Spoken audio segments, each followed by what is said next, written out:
But when did you do PA work? Always?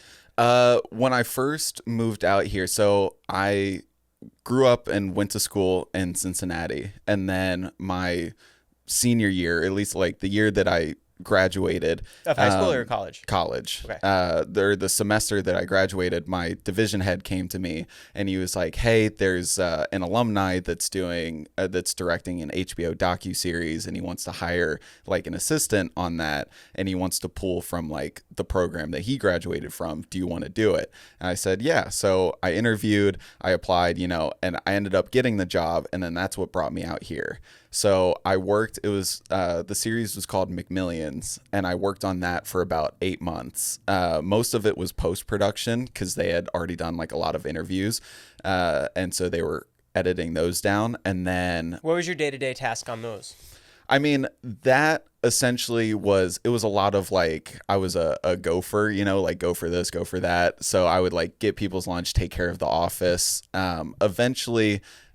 he would let me cut down like certain scenes and, edit those, like certain interviews. What program? That was Avid. Oh, did you know it already, or did you have to pick it up? I knew it a little bit, because we had learned some of it in school. So I knew enough of like the basics where I wasn't completely helpless, but for the most part, I always worked in Premiere. And so I was like, guys, this would be so much simpler in Adobe. I had an entire class on Avid. Did Never you? use it since then. That's the thing. Like the only people that really use it are like old heads that have been in the industry for like 20 years. Like newsroom people from forever ago. It's so not user friendly, and then just like Adobe or even like Final Cut, like all these other programs, much more easy to use and just much more accessible, And so, yeah, I did that. And then That's a water for you, by the way, if you want. Oh, thank you.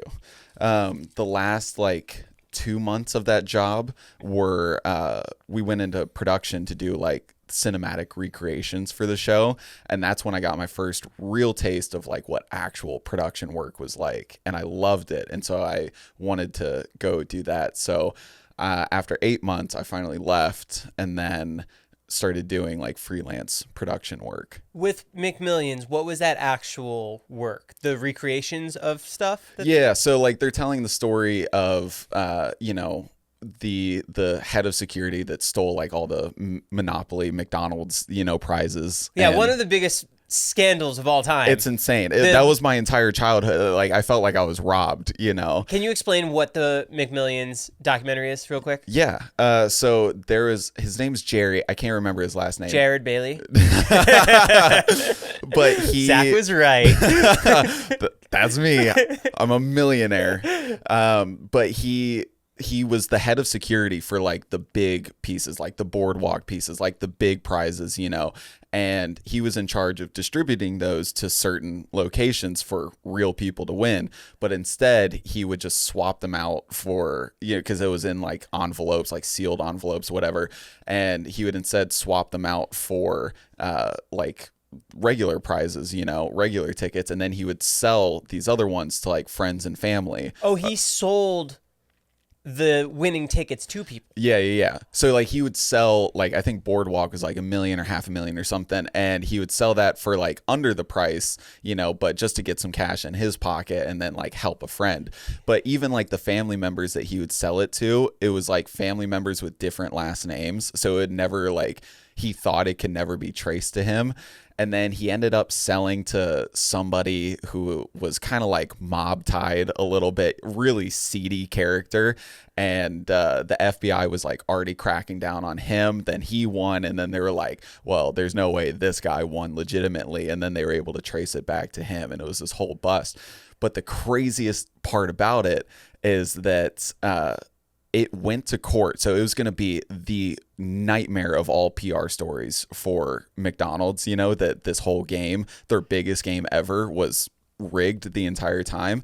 And it went to court on 9/11. And so it completely got swept under the rug by the terrorist attack. And basically nobody had really ever heard of it until, and then like the directors heard of it bought the rights to the story and then made the documentary. Who did they buy the rights of the story from? I'm not 100% sure who they bought it from. But is that guy still in jail? I think so. Or maybe I think he's still in jail, but I also think he's like really sick. So I think he's not going to last too long in jail. But yeah, insane story. It was so cool. And so like I got to, part of the job, they would take me to certain places. So I got to go to Chicago to McDonald's headquarters and interview some people there. I got to go to Atlanta and interview some of the actual FBI agents that worked on the case. You know, it was a really cool experience. When you're doing that, what kind of salary are you getting as a starting gopher? God. So this is where it got kind of like, this is why I kind of had to leave too, was because I was earning $500 a week. But I was working like 60 to 80 hours because the expectation was first one in the office, last one to leave. And, you know, the editors or my bosses, they would come in super early and then everybody would leave super late, but they're all getting paid hourly, you know? And so I'm getting paid weekly. And I was like, oh, this sucks. And I was just like, I am not making enough money to survive out here. And so that's also one of the reasons why I wanted to leave. But it was technically classified under an internship, which in California, you have to pay interns, but there's no, beyond that, there's not a lot of like standards of which, you know, how much you have to pay them. It's like minimum wage, but you know, people kind of work around that, you know, so that's why it was like $500 a week. And at that time, you were sharing a room with Zach? At that time, we were living in a 2-bedroom apartment with 10 guys. And how much was your rent? My rent was $600 there. You know, that's pretty expensive considering you had 50 square feet and sleeping in a bunk bed and one working bathroom. Yeah, it was a nightmare.